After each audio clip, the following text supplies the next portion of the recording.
Bueno, como habéis oído, yo soy Juan Burillo, soy miembro de la Asociación Aragón-Japón y también colaboro con Kumiko en el grupo de percusión japonesa Kamidaiko.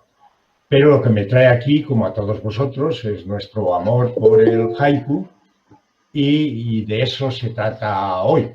Entonces va a haber un recital clásico de haikus, pero también hemos añadido algún otro componente, digamos, más contemporáneo, más moderno, otras formas de expresión del haiku o del espíritu del haiku.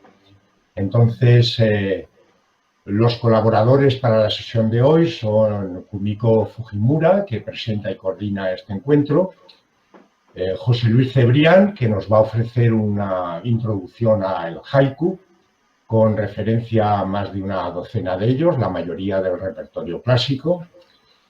Luego, Emilio Pedro Gómez nos aporta una selección de sus propios haikus, pero en un formato audiovisual que podríamos interpretar como un haiga contemporáneo, que ha titulado Las Cuatro Estaciones.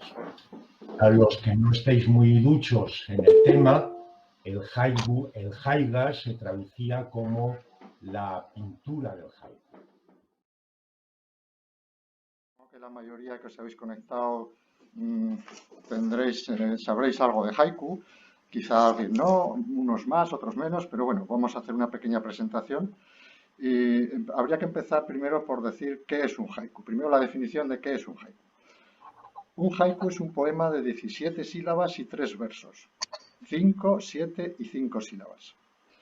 Decía el premio Nobel Octavio Paz para definirlo: el haiku es una notación rápida de un momento privilegiado, exclamación poética, caligrafía, pintura y meditación, todo junto.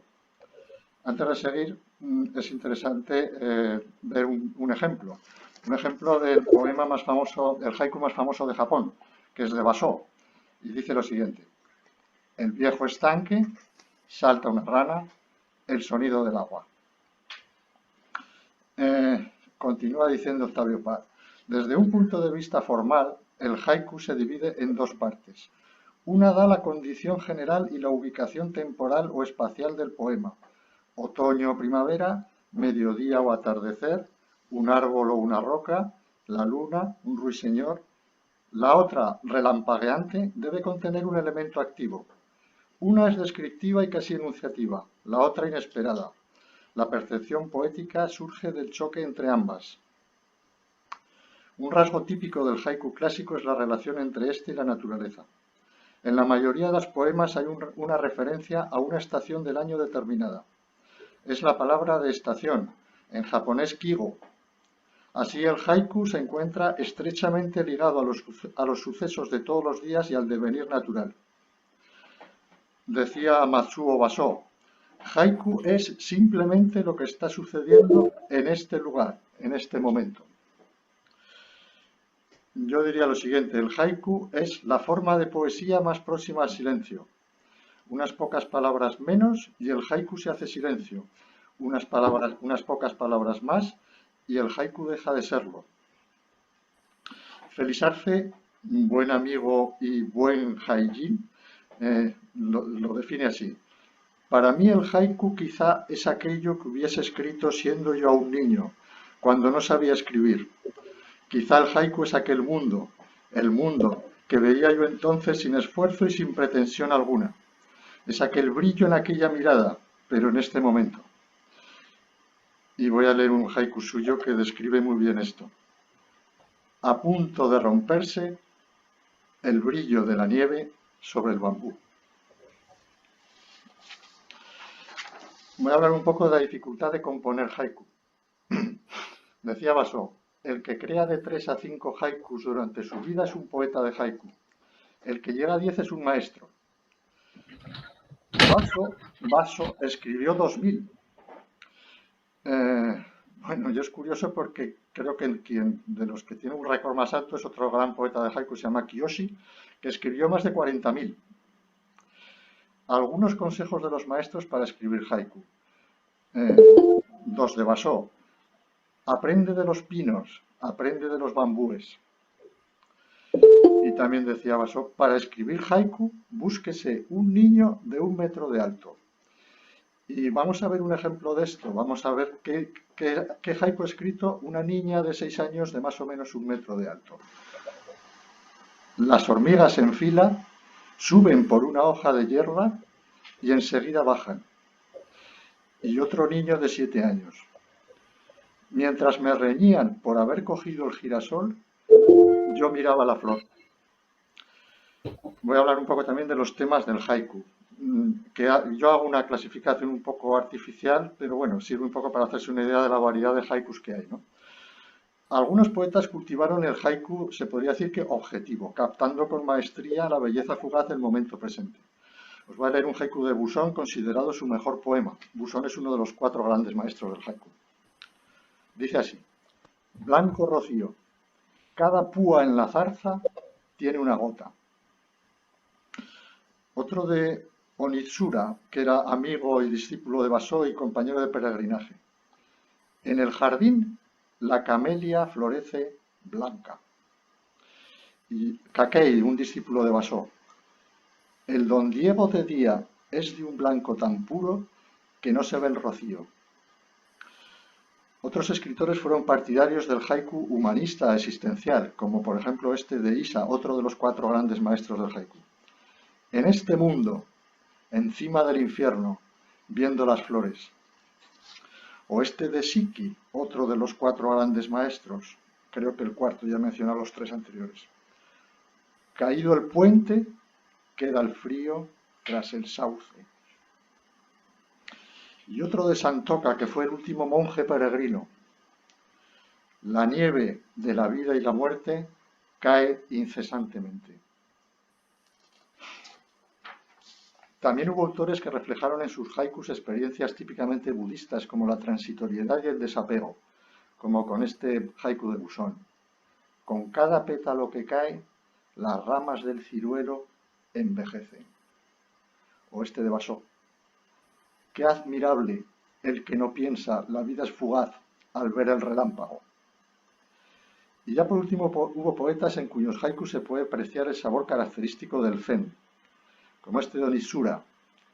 Cuando las flores del cerezo se abren, los pájaros tienen 2 patas, los caballos 4. O de Santoka. Esta es la piedra empapada de lluvia que marca el camino. O de Mokuin. Para el corazón que no duda, las blancas flores del ciruelo. Y ya por último quería hablar de lo que se denomina el haiku final de despedida o de muerte, que muchos escritores de haiku lo hicieron, ¿no? Por eso decía Basó, no he escrito ningún verso en mi vida que no sea mi poema de despedida. Bueno, y aquí van estos 2 poemas. Uno es de Dohaku y dice lo siguiente: sin carga, rumbo al cielo, barco de la luna.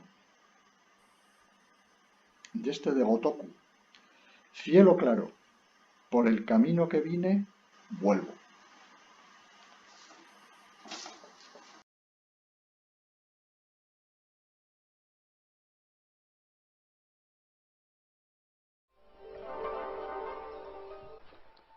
Vuelven las amapolas a incendiar el trigal. Celebración.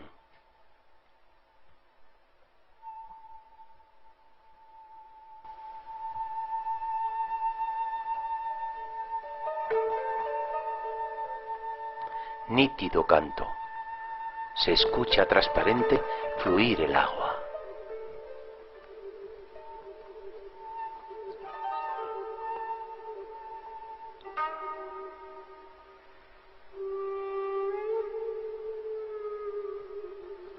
Nubes y claros. Me detengo a escuchar lo que dice la luz.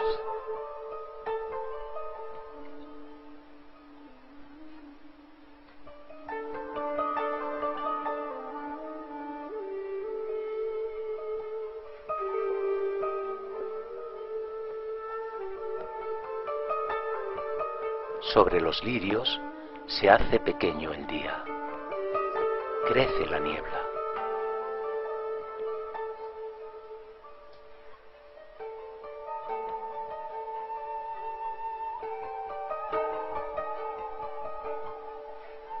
Por la ventana, nostalgia de cristales, entra la hiedra.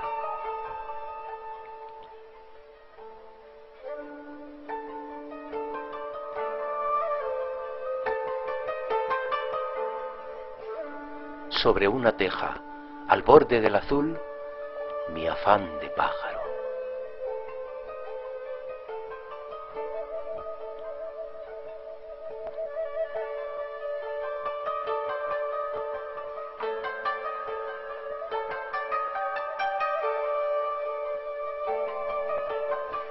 Se traga el vértigo.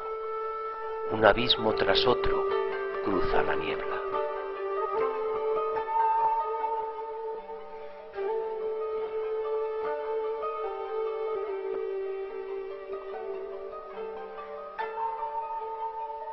En la hoja blanca, las gotas de rocío me transparentan.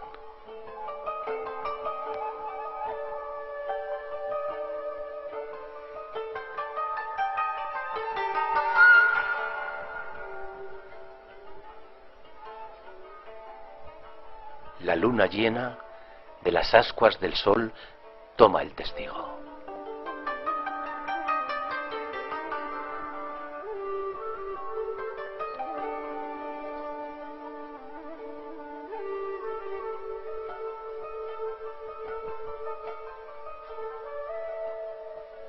Late hacia atrás el corazón azul de los glaciares.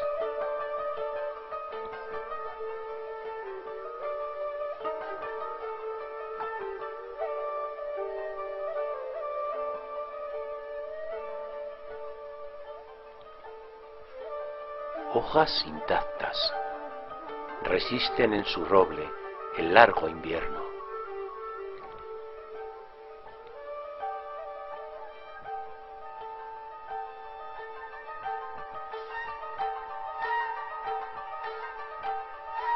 Ven a lo inmóvil, como página en blanco, me llama el bosque.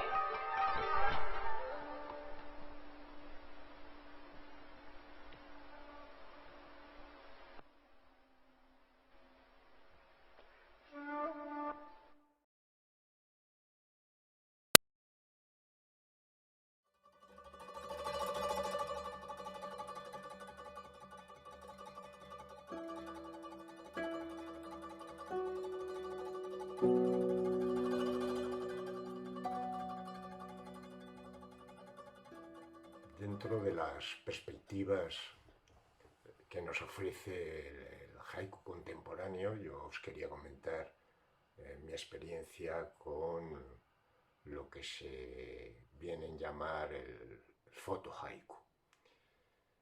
A mí me gusta más hablar de fotografía emocional, pero yo creo que nos entendemos en lo que queremos hablar. Lo voy a basar en 5 pequeños epígrafes que yo creo que describen un poquito esta experiencia personal. Entonces, de lo primero que hay que hablar, porque es lo fundamental, es de la emoción. La carga emocional que tienen las fotografías es el gancho que nos une con su historia, con su relato. Porque cuando el cerebro ve una imagen, inmediatamente lo relaciona con su propia experiencia, con eventos, con situaciones que ha guardado en su memoria profunda. Pasa un poco lo mismo con la lectura. Cuando estamos leyendo un libro, las imágenes que nos evoca o la narración conectan inmediatamente con las que tenemos guardadas en nuestro cerebro. Y se dice a menudo que la fotografía se basa en la luz, en escribir con luz. Y efectivamente es así. Pero siempre por medio y al servicio de las emociones. Más allá de reconocer en una foto sus cualidades técnicas, su composición, su dominio de la luz, que es lo que nos hace sentir que esa fotografía es buena o mala. Que una imagen que fue captada por una persona ajena a nosotros, nos hace creer la historia que nos cuenta y de la que además pensamos que formamos parte. Pues estos son nuevamente las emociones.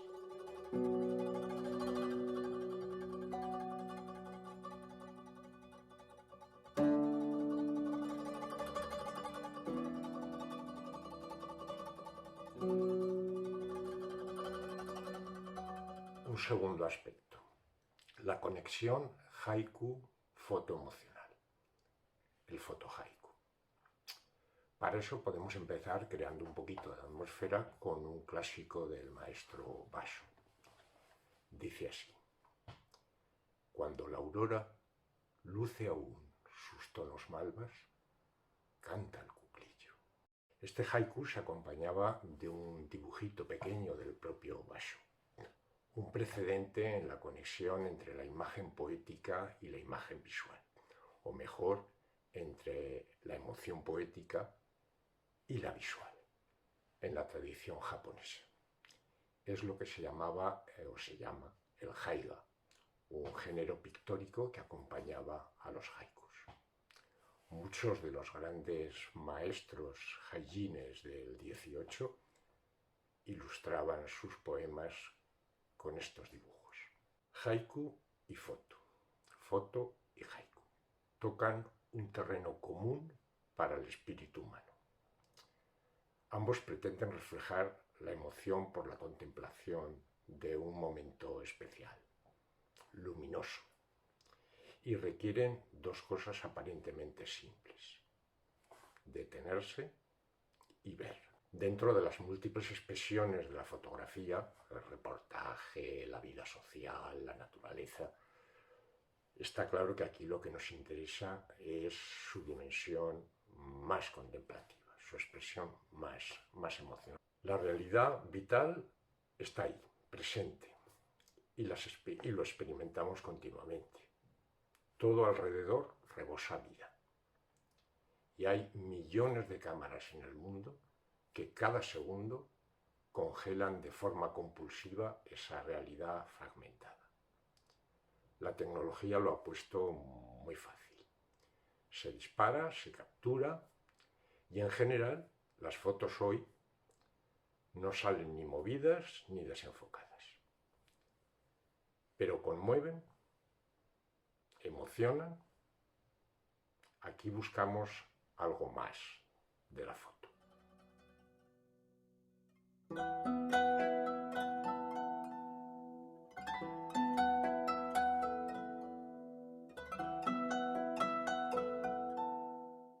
Bueno, bajamos ahora a un aspecto algo más práctico, aparentemente más práctico. Es el concepto de el encuadre. En realidad, de lo que hablamos es del proceso de mirar primero, sentir después y finalmente ver. El inside, el darse cuenta de los ingleses. Parece simple, pero es todo un aprendizaje que requiere entrenamiento tanto del ojo como de la mente. Y una diferencia esencial en las diversas personas y momentos en esa mirada del fotohaiku es precisamente el encuadre, lo que voluntariamente delimitamos de aquello que sentimos y vemos. En fotografía hay que adquirir una cierta experiencia y oficio para encuadrar de forma eficaz lo que estamos viendo. Y en el haiku, de forma similar, también hay que aprender a encuadrar la realidad que estamos contemplando, desnudarla de lo accesorio y resaltar con precisión aquello que nos llama la atención. Aunque sin caer, y esto es realmente muy importante, en la visión del entomólogo, del científico. Se trata aquí de sugerir y de evocar mucho más que de mostrar.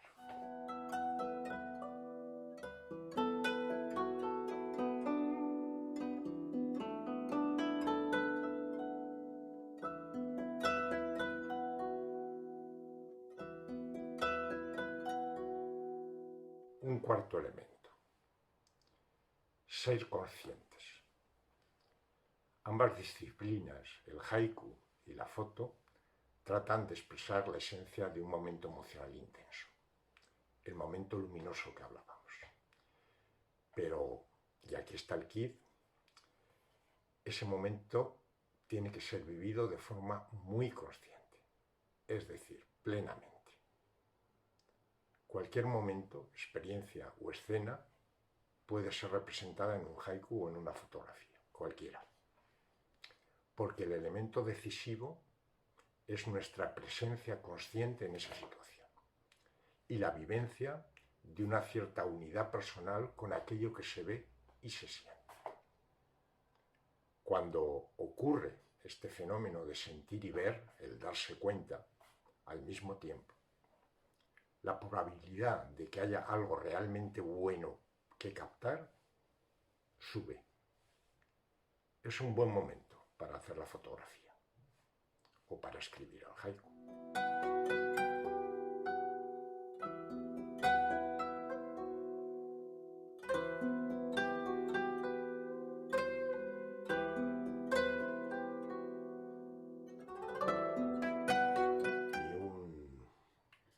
Última reflexión, un quinto aspecto que quería comentar era hablaros del Mixan.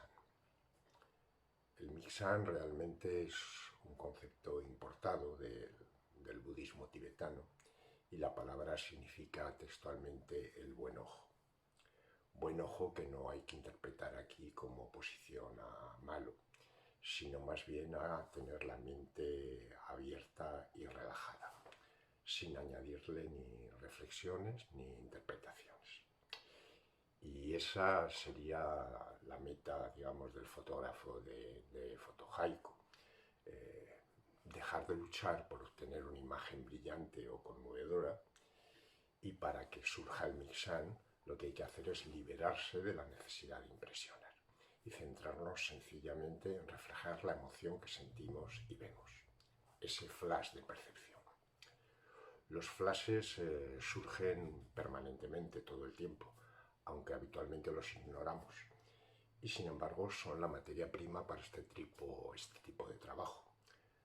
Y el reconocimiento y cultivo de ese momento es necesario entrenarlo. Por analogía, también en el haiku los poetas huyen de cualquier atisbo de lucimiento o expresión pretenciosa, y prevalece más bien su humildad expresiva y su sinceridad. Para ellos no hay nada que explicar o comprender del mundo. El haiku es simplemente una fotografía instantánea, una fiel captura del instante, sin espacio ni para el pensamiento ni para la reflexión. Hay que acallar la subjetividad que impide percibir el mundo plenamente tal como es. Lo que se siente es lo que se ve, y ese es su misterio, justamente lo que atrae la emoción. Por eso hay muchos haikus que son en sí mismos una fotografía emocional. Leamos, para concluir, un haiku del maestro Yosabu Son, que dice así: en la flor blanca del ciruelo amanece suavemente.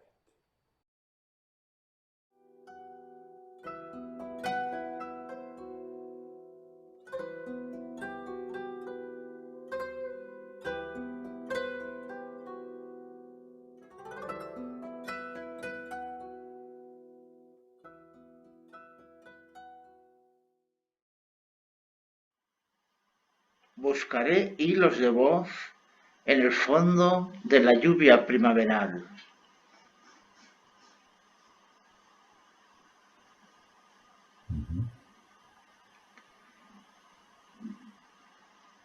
Sin flores ya el cerezo, el templo de Onyoji vuelve a la quietud.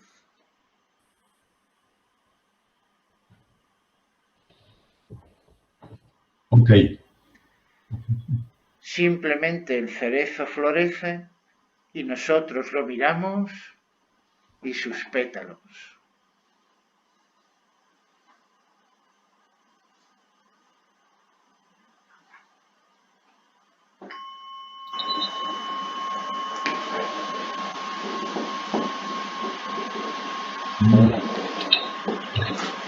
Tenemos solo un poco de problema de conexión, de señal, pero bueno, intentarlo.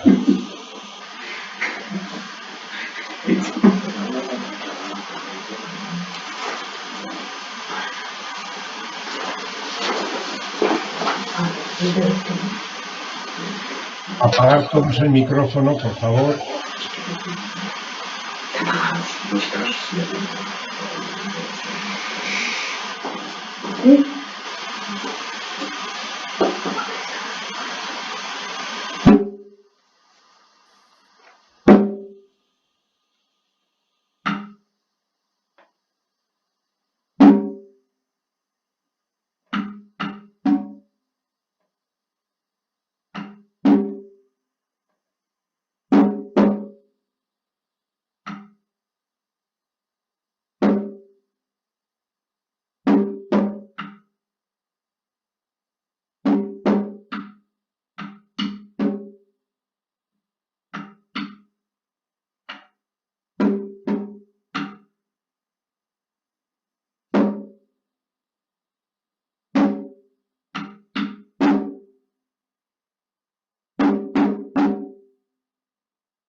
Salga hacia el norte o me dirija hacia el sur, los cerezos en flor.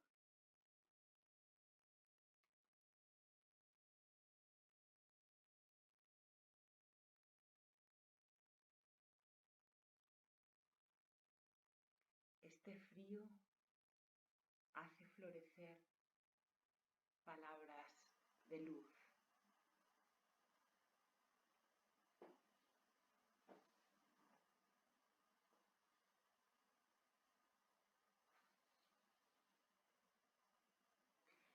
Sobresaliendo en un cielo de otoño, el monte Fuji.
El gorrión echa a volar y cae una hoja seca.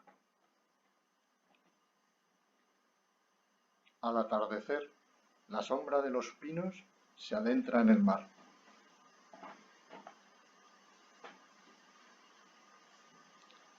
En la maceta confinado florece un lirio solo.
Las hojas siguen caminos de viento a ningún lugar.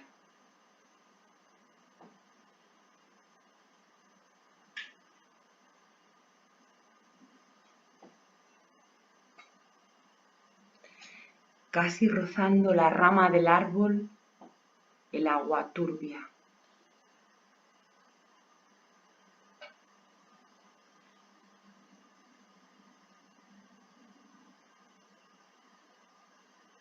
Soto Cantalobos, el placer de perderse sin dejar rastro.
Tanto silencio que se oye sobre el lago a las libélulas.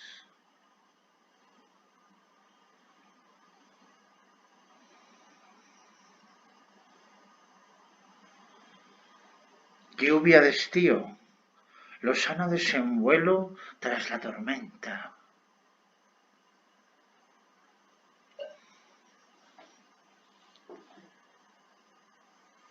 El ave roza con sus alas el cielo y permanece.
En algún lugar del templo, un leve tintineo, se hace silencio.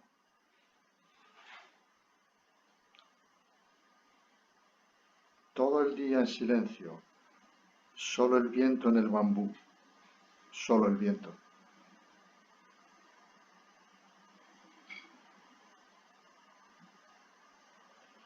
Al unísono con las cigarras, cantando sutras tras el zazen.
Espero que os haya gustado nuestra actuación de Haiku con Buto desde la Casa del Silencio.